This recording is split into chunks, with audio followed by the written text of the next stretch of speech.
Assalamualaikum warahmatullahi wabarakatuh. Salam Pancasila. Yang terhormat dosen pengampu mata kuliah pendidikan kewarganegaraan, yakni Bapak Dr. Riza Fahmi BA MPD, yang semoga senantiasa diberikan rahmat oleh Allah Subhanahu wa Ta'ala. Saya Siti Nur Azifah sebagai presentator. Pada kesempatan kali ini, saya akan mempresentasikan materi yang berjudul Etika Bermedia Sosial sebagai Warga Negara Digital.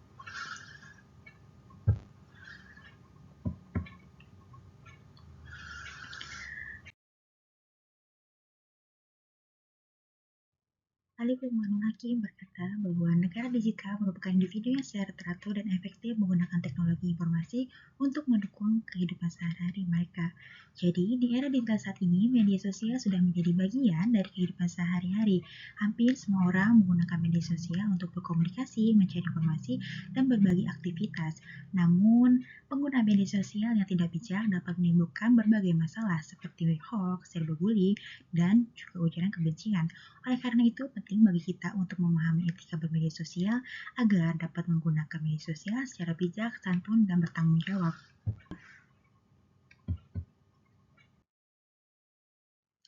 Nah, dalam menggunakan media sosial, tentu saja ada etika yang harus kita taati. Yang pertama adalah bahasa yang sopan. Apa sih bahasa yang sopan itu? Nah, bahasa yang sopan itu adalah bahasa yang mendidik, bahasa yang halus, bahasa yang tidak kasar atau tidak toksik, bahasa yang tidak menyinggung perasaan orang lain. Nah, yang kedua adalah menghindari hoax dan cyberbullying. Apa sih hoax itu? Hoax adalah suatu berita atau informasi yang belum tentu terbukti kebenarannya. Dan cyberbullying adalah suatu perundungan atau ujaran kebencian pada media internet atau media digital. Nah, yang terakhir adalah tentu saja dalam media sosial kita harus bijak menggunakannya. Dengan cara apa? Dengan cara memilah mana yang baik dan mana yang buruk. Karena apabila memakai media sosial secara tidak bijak dapat menyebabkan perselisihan, penyebaran berita palsu, serta tindakan cyberbullying. Makanya, setiap individu yang menggunakan media sosial harus menyadari bagaimana cara menggunakan media sosial yang baik dan juga bertanggung jawab.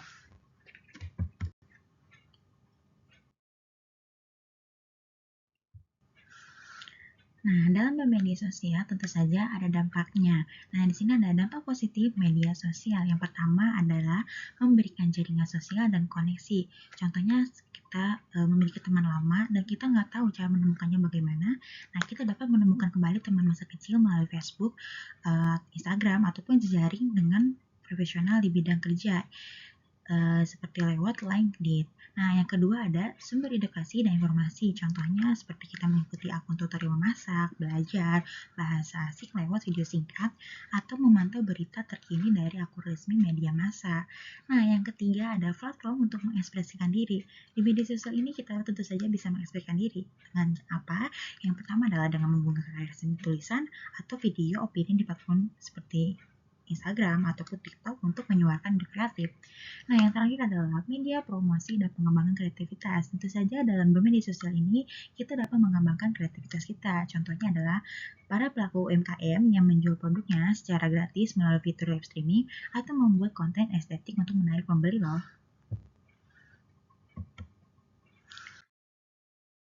Nah, tadi sudah membahas tentang dampak positifnya. Nah, di sini ada dampak negatif media sosial. Yang pertama adalah penyebaran hoax. Nah, contohnya seperti membagikan informasi palsu tentang kesehatan atau bencana alam di grup WhatsApp tanpa menyaring kebenarannya terlebih dahulu. Nah, yang kedua ada ujaran kebencian. Ujaran kebencian ini seperti kita meninggalkan komentar, kasar, makian, atau diskriminasi di kolom komentar unggahan tokoh publik yang berbeda pandangan. Nah, yang ketiga ada pelecehan online. Nah, seperti kita mengirimkan pesan teks atau foto yang tidak senonoh secara sepihak ataupun yang disebut dengan cyberbullying atau pornografi kepada pengguna lain melalui DM. Dan terakhir adalah kecanduan media sosial. Nah, banyak sekali dalam media sosial ini yang kecanduan dalam menggunakan media sosial. Contohnya seperti terus-menerus melakukan scrolling video hingga larut malam atau begadang, sehingga tugas sekolah ataupun pekerjaan terbengkalai.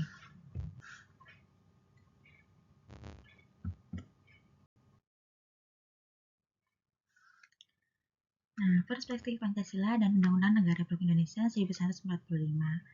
Yang pertama itu ada sila kedua ada Pancasila, yaitu kemanusiaan yang adil dan beradab. Nah, sila kedua ini menekankan bahwa sebagai warga negara digital kita harus menghargai pendapat dengan tidak boleh mengundang ujaran kebencian ataupun hal-hal yang mengandung diskriminasi. Nah, yang kedua itu ada pasal 28E dalam Undang-Undang Negara Republik Indonesia 1945 ayat 3, setiap orang berhak atas kebebasan berserikat, berkumpul, dan mengeluarkan pendapat.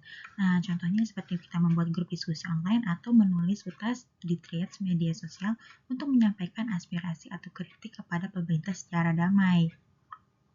Nah, yang kedua itu, nah yang ketiga itu ada pasal 28F. Setiap orang berhak untuk berkomunikasi dan memperoleh informasi untuk mengembangkan pribadi dan lingkungan sosialnya, serta berhak untuk mencari, memperoleh, memiliki, menyimpan, mengolah, dan menyampaikan informasi dengan menggunakan segala jenis saluran yang tersedia. Contohnya yaitu menggunakan mesin pencari atau platform digital untuk meriset data valid yang keperluan tugas, sekolah, kuliah, atau pekerjaan. Nah, yang terakhir adalah pasal 28J ayat 1, setiap orang wajib menghormati hak asasi manusia orang lain dalam tertib kehidupan bermasyarakat, berbangsa, dan bernegara.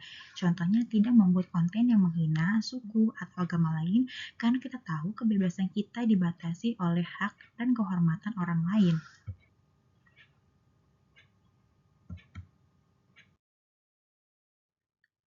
Nah, sikap moderat media sosial. Yang pertama adalah menghargai perbedaan pendapat. Contohnya tidak melakukan blog atau report massal hanya karena netizen lain mendukung tim olahraga atau pilihan politik yang berbeda dengan kita. Nah, yang kedua adalah tidak mudah terprovokasi. Contohnya adalah tetap tenang dan tidak ikut membagikan unggahan yang sengaja dibuat untuk memancing amarah atau memecah belah netizen. Yang ketiga ada santun dalam berkomentar. Contohnya adalah menggunakan kata-kata yang sopan dan tidak menyaring dan tidak menyerang fisik atau pribadi saat mengkritik karya atau opini pengguna lain di kolom komentar. Dan terakhir adalah bijak dalam menyaring informasi. Contohnya selalu melakukan cross-check ke situs berita resmi sebelum mempercayai dan menyebarkan berita yang viral di media sosial.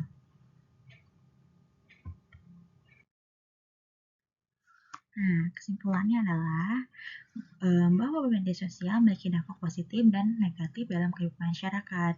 Tentu dong pastinya. Nah, sebagai warga negara digital, kita harus menggunakan media sosial secara bijak, santun, dan bertanggung jawab. Selain itu, nilai-nilai Pancasila dan Undang-Undang 1945 juga perlu diterapkan dalam bermedia sosial agar tercipta ruangan digital yang aman, damai, dan bermanfaat bagi semua orang.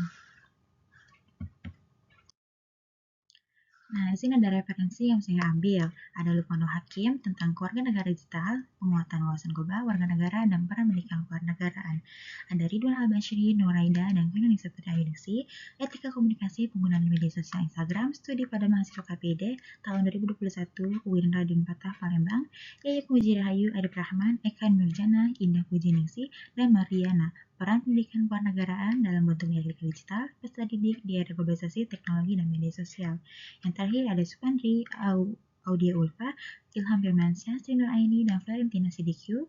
Peran pendidikan kewarganegaraan dalam menguatkan etika digital dan kesadaran sosial mahasiswa di era media sosial. Nah, mungkin cukup sekian dari saya. Kurang lebihnya mohon maaf apabila ada kesalahan kata. Semoga bermanfaat. Wassalamualaikum warahmatullahi wabarakatuh.